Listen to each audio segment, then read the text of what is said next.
when you're presenting, when you're answering, please face the camera. Wait, presenting, not facing you. Yeah, you face me, but the camera must capture you. Oh, yeah, All right, are you ready? So first one is Elra. Yeah. Yeah, okay, Elra, when you're ready, we'll start. Good afternoon, Mrs. Ng and Elroy. Together with me, we have Cindy, Ashley, Wayne, and Tajin. To start off with question 1A, advise Eddie on all the possible claims he may have and against which parties. So we'll now look at the story of poor Eddie. Eddie, who has suffered from food poisoning, was caused by Gordon, who is a cook that is working under MCC. MCC is an independent contractor, which there is a contract of services between MCC and SU. For second event, Eddie was sent to MPH and was treated by Dr. Chan. However, Dr. Chan did not follow the standard procedures and failed to check for Eddie's allergies, and has given Eddie an antibiotic that he is allergic to. Therefore, Eddie now suffers from rash and dehydration. The medical conclusive, however, was not unable to detect whether the consequences was caused by food poisoning or was it caused by Dr. Chan's antibiotic. Throughout the process of event 2, Louis, who is Eddie's father, also suffered from psychiatric illness.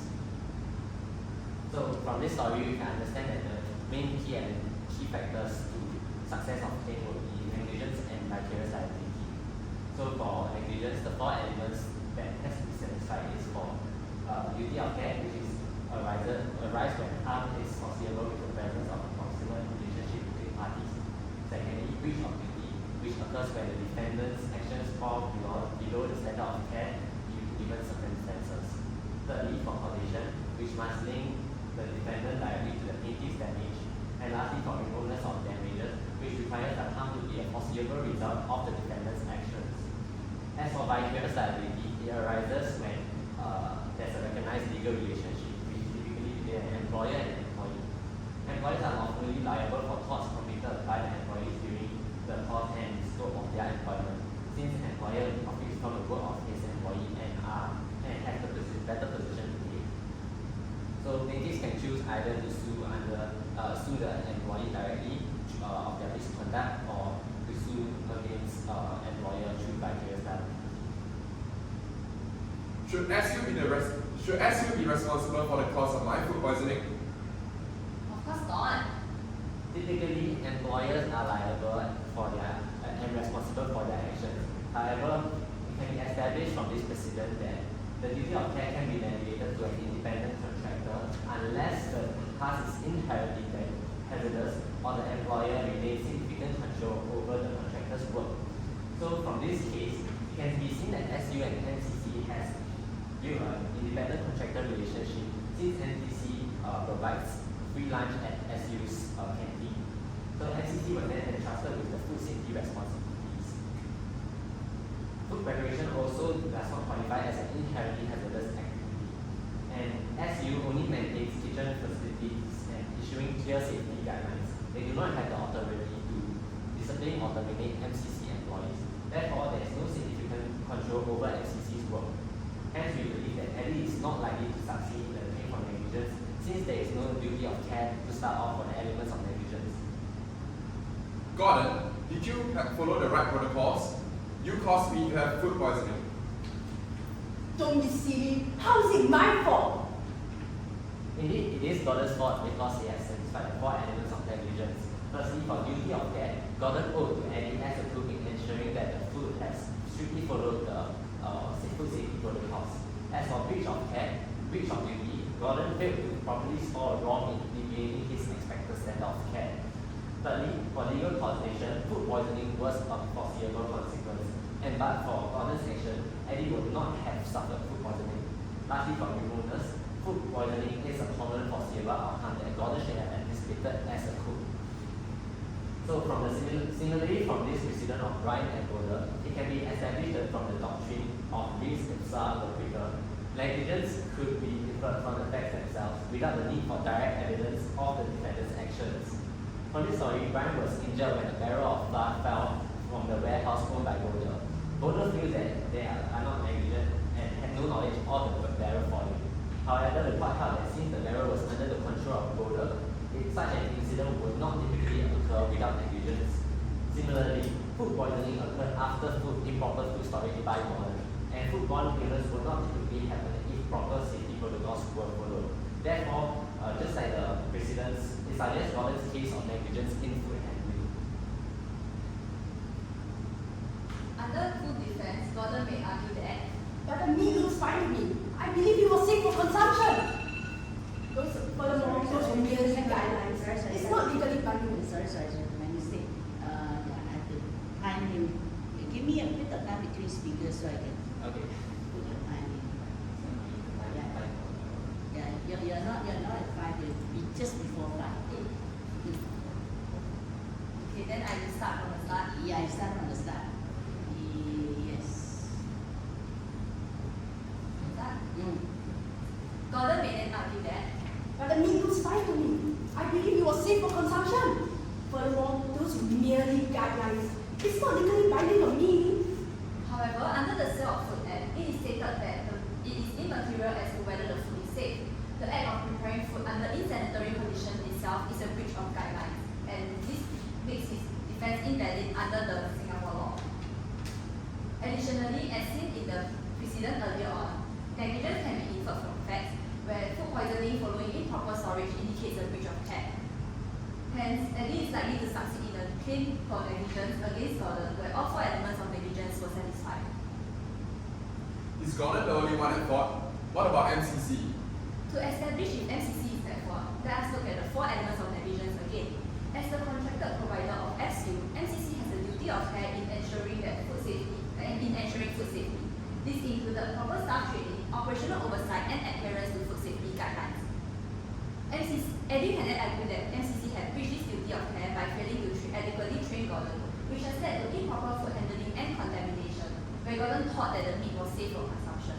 This has directly resulted in Eddie's food poisoning. Contaminated food resulting in health issue is a foreseeable consequence, hence not remote. MCC may then argue that SU also shares partial responsibility in supervising Gordon and ensuring compliance with guidelines. however, as established earlier, a principal is only liable for an independent contractor's action if the task is inherently dangerous and if they retain control. Applying it to MCC and SU where they had an independent contractor relationship, it can be seen that SU had limited authority towards MCC's employees. Additionally, SU has fulfilled its duty of care where they have provided guidelines and hired from a professional entity MCC, delegating food preparation to them. MCC would then be responsible in enforcing these guidelines, thus reinforcing their accountability, significantly weakening their defense. Additionally, they can also claim against MCC by vicarious liability, where there has been a recognized employer-employee relationship between MCC and Gordon. One key question is, was the cause of negligence committed during the course of Gordon's employment? In this case, Gordon's negligence has occurred while he was performing his duties as a cook. Preparing food was part of Gordon's job, and the act has occurred while he was doing so. Hence, the answer is yes, he was committed during the course of his employment. Gordon's negligence in failing to adhere to food safety guidelines has then led to Eddie's food poisoning, and hence MCC would then be held vicariously liable for Gordon, which aligns with the principle that employers are lawfully liable for faults committed by his employee. Hence, Eddie is likely to succeed in a claim for negligence and vicarious liability against MCC. Dr. Chan, did you follow the standard practice? To determine if Dr. Chan has followed the standard practice, let's look at the 4 elements of negligence again. Firstly, a duty of care exists between a patient and a doctor, where Dr. Chan was responsible for providing medical care in line with the medical standards and procedures. He has breached this duty of care by failing to check for Eddie's allergies, falling below the standard of care expected of a healthcare professional. So you did not follow the standard procedures. Eddie could then argue based on the increased risk, the principle of increased risk, where Dr. Chan's negligence had created a material contribution to the risk. The concept of material contribution will be explained by a precedent later on. Allergies and dehydrations were predictable consequences of Dr. Chan's failure in checking for medical history, hence not known. Now let's look at the principle of material contribution, which can be explained in the case precedent of Bailey v. Ministry of Defense. In this case, the hospital's negligent care had materially contributed to Bailey's weakened condition, which combined with non-negligent pancreatitis had led to cardiac arrest and brain damage. The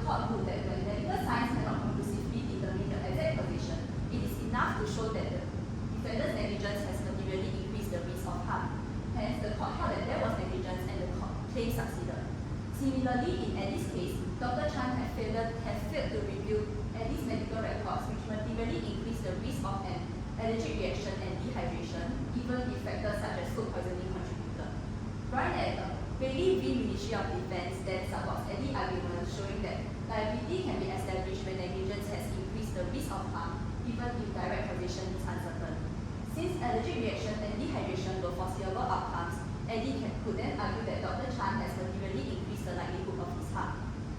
Hence, Eddie is likely to succeed in a claim for negligence against Dr. Chan, where all four elements of negligence were satisfied. Okay, wait. Almost. Alright, yes. Okay. Dr. Chan then may argue, I did not solely cause Eddie's allergic reaction. It was also due to severe food poisoning. so to succeed in this claim, Dr. Chan must be able to prove that Eddie's cause of dehydration was also due to severe food poisoning. If he was able to prove so, the court could apportion liabilities between Dr. Chan and other contributing factors, allowing for partial claims. Is Dr. Chan the only one at fault? What about MVH? MPH can be held under vicarious liability. So the first question we ask, the key question we ask is, was it during the course of Dr. Chan's employment? So Dr. Chan's negligence in checking for Eddie's medical history failed to meet the expected standards of a competent doctor. So this failure occurred within the scope of Dr. Chan's employment as Eddie's doctor. So yes, it was committed during the course of his employment. So if Eddie's allergic reaction resulted from this failure, MPH will actually be held vicariously liable for Dr. Chan's actions. So hence, Eddie is likely to succeed in a claim under vicarious liability against MPH. So now we move on to question 1b. Advice is whether he may claim against Dr. Chan for his psychiatric illness. So first we have to establish what is psychiatric harm. So in legal terms, it refers to a mental injury caused directly by a traumatic event leading to psychiatric disorder or illness. So some of the recognized psychotic disorders are PTSD and anxiety. So these conditions are typically diagnosed by a medical professional, and the harm goes way beyond mere emotional responsibility. So in Luis's case, we can establish that there's a case precedent of Alcott versus the Chief Constable of South Yorkshire Police. So he has established that the secondary interest could claim for psychiatric harm, but only under specific criteria. So these four elements include possibility to prevent, close relationship to primary victim, the foreseeability of harm, as well as having witnessed a shocking event or its immediate aftermath.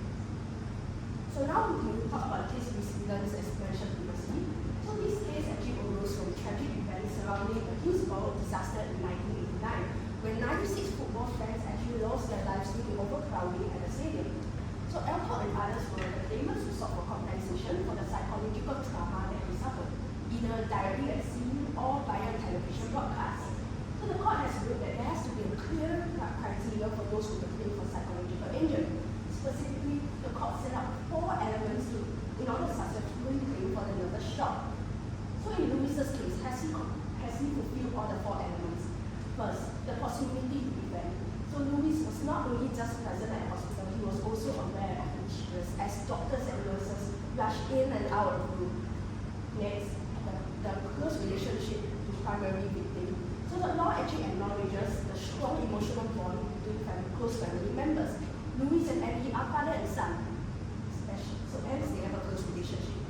Next, the possibility of harm. So verifying allergies before administering medication is a standard practice, and Dr. Chan's failure to check for Eddie's allergies actually created a foreseeable risk of harm. And lastly, the witnessing of a traumatic event, being present at a traumatic incident with his son unconscious and connected to life support machine, is a traumatic sight that any parent has to go through to see their child in.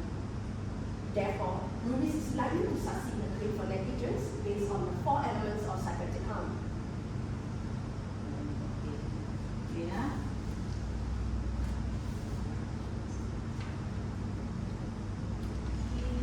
Alright, yes. Now we'll be discussing 2 vitiating factors which Carson may raise to defend himself against Paul's claim. Let us start with the story. So Paul and Carson go way back, and Paul was previously Carson's military officer, and even side during a trading accident.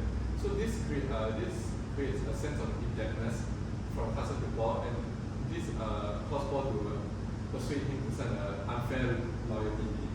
Next we have Bates and Rosie. So Rosie threatened to disclose Bates' embarrassing secret to persuade Bates to sign into an employment agreement with CC. Okay, so let me start off by talking about what are reshaping factors. So there are factors that compromise the integrity and foundation of a mutual agreement, thereby affecting the validity of a contract. Okay, so what are the two differentiating factors that we have identified? So firstly, we have illegality. So a contract that is considered illegal goes against a statute or violates any common law principles. On top of that, illegal contracts contravene public policy, and they also impose unreasonable terms such as the restraint of trade agreements. Next, we have undue influence. So this undue influence is exerted by a stronger party towards a weaker party, which has the ability for the weaker party to exercise their free will and also make independent judgments by themselves. Okay, so let's discuss why the contract Carson signed might be considered illegal.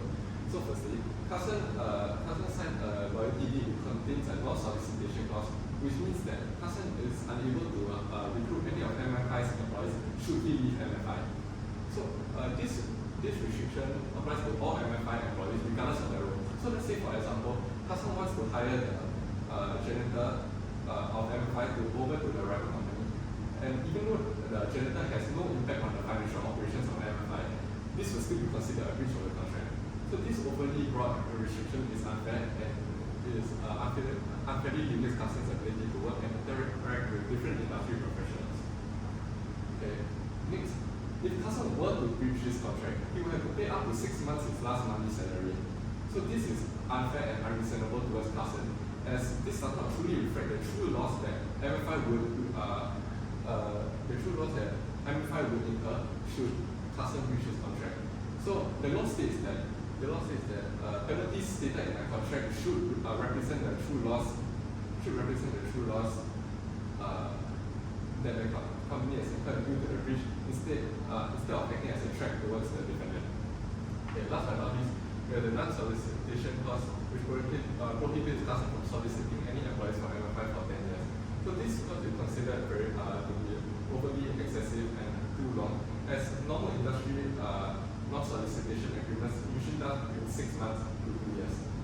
So the 10-year restriction largely deviates from this norm and is unusually long and unreasonable and will be burdensome towards Carson's careers and rights.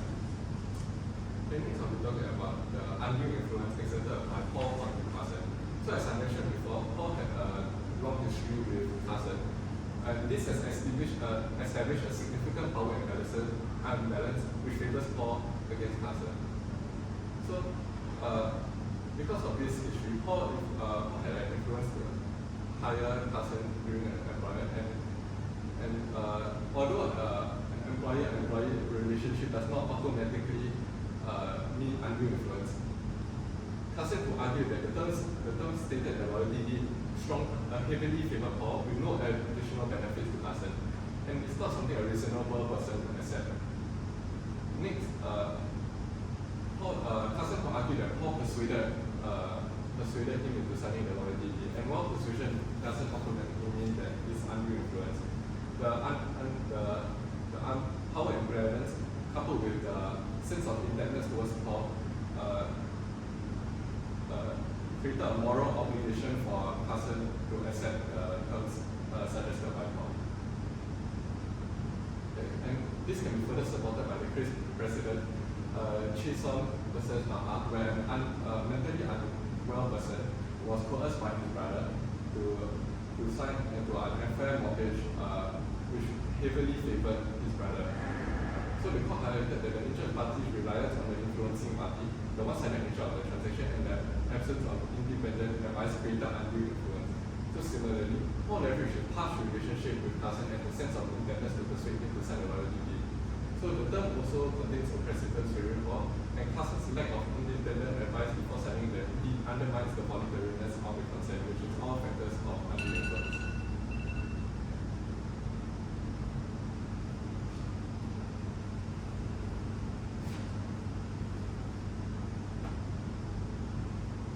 Okay.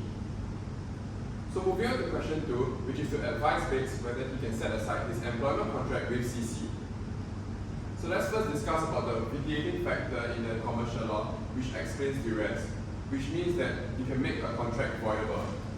Because when one party is coerced into entering a contract due to illegitimate pressure or threats, undermines the free will of the victims into entering a contract.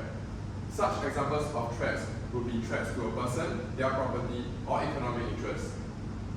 So in this case, Rosie learns from Carson that Biggs is a star employee of MFI, which is Rosie's private company. After learning about this, Rosie intends to lure Biggs over to CC for her financial gain. So in this process, a duress occurred when Rosie unethically threatened to disclose Biggs' embarrassing secret to Paul if he did not leave MFI to join CC.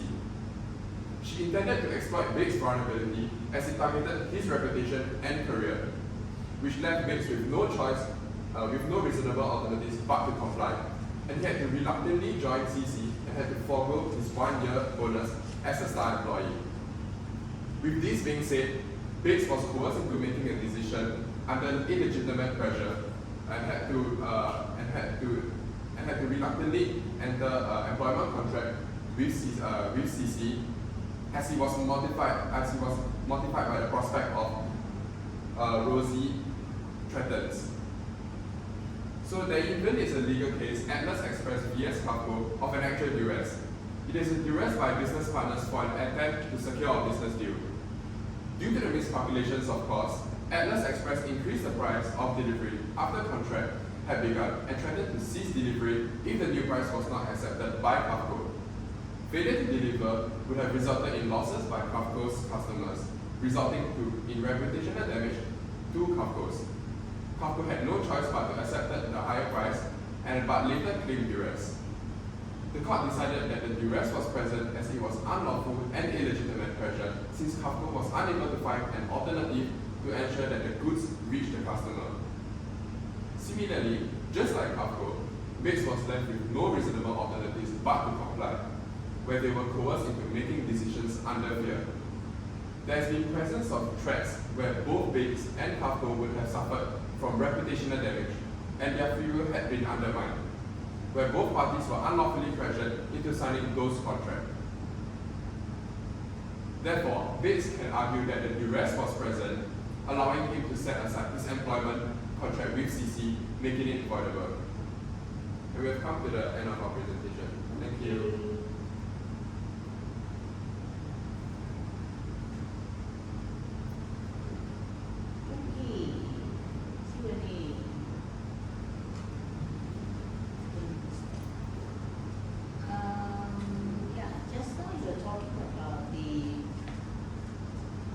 Economic duress, right?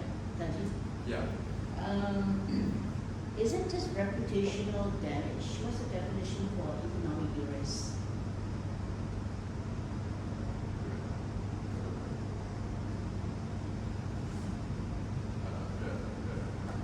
Economic duress, the last bit.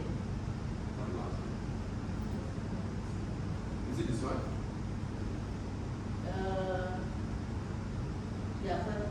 Further down. Somewhere here, yeah. Losses to Carco's, using Carco's case, the customer resulting in reputational damage. Was that all in Carco's case? And money, because Carco had And to money, pay. yeah. To what extent? For economic duress, it must be a very serious one, right? It's Yeah. not just losing some customers, losing some profits. Yeah, then economical loss. Yeah. So the definition of economic loss. Which means Carco have to take in a loss. How, to what extent? I mean, you will get a financial loss, yeah, true, but how much is considered as economic loss under the law of duress? Because there has been a failure to deliver, right? Then you have resulted in losses to Carco's customers. Yeah. Even to because the Carco's customer would not have been able to get the goods. Right? So Yeah. there will be reputational damage to Atlas. Yeah. One customer? Many customers. Because it's like all the delivery summary of all the goods in there, and then since there has been duress by Atlas to Kafko, then if they could not get their goods, they would have been like financial losses, and also resulted in losses to Kafko's customers, which will result in reputational damage. Okay, then what about base? It links to Bates because of the fact that there have been like a contract that is present, and also like both of them would be suffering from reputational damage. Contract? Base? Because for Bates there will be he There has was a no contract contract anywhere, with- right? Huh? He was threatened to join, right? Yeah, but because that he had signed on a contract for employment with CC, so there has been like a contract present for both cases. So do you think that for base his economic loss would come within the definition of duress? We think that there's part of psychological duress as well. Because because it like forces him to sign on to a contract. Yeah, okay. The other thing is, is it possible in the restraint of trade, the 10-year period restraint of trade, is it possible to remove the 10-year period? Is it possible, Possible to remove the tenure. Yeah, that clause on, 10 year, in this particular contract, in this particular case. So Would it like, be possible? so permanent, just go there, just no there, no time period for the. If you remove it then, carry on. So what? Right now, the restriction of trade say you cannot, Yeah. work for whatever for 10 years. Yeah. So is it possible to remove that offending clause and so therefore we don't make it a restraint of trade? So just remove this. Is it possible in this context? Uh, I mean, in law, there are cases saying that, it's possible that you can take it, but can it be severed, can this clause be taken out? not possible. Not possible, why? Because